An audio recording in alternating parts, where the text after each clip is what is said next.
जाई बेला धाम हो कहले के जाई कैसे जाई बेला धाम हो।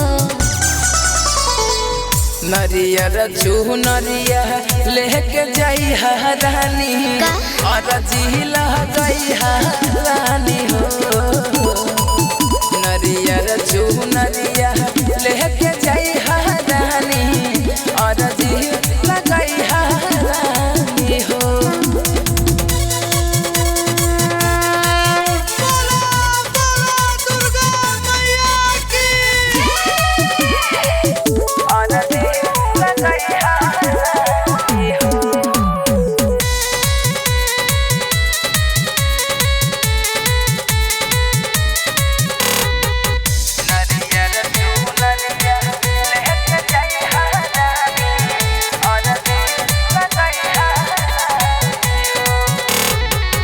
कोई से के जाई सैया माता बराही जी के धाम हो।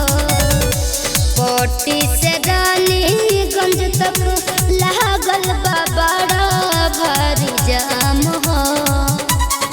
बुझनी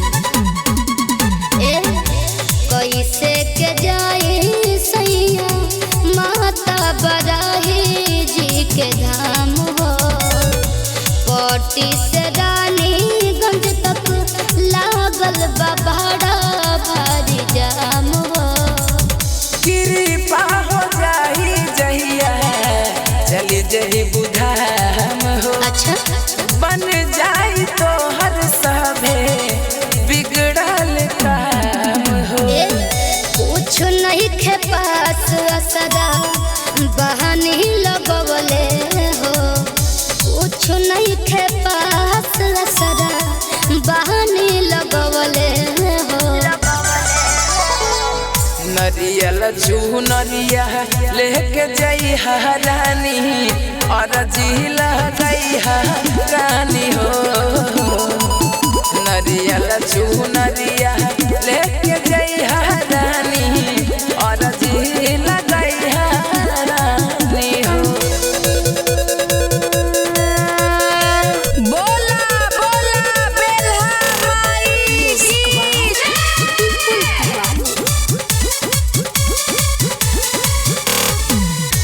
शिवा शिवम करे माई के खूबे जय जयकार हो। राम सिंह शिल्पी राज गावेली भजन तोहार हो। ए माई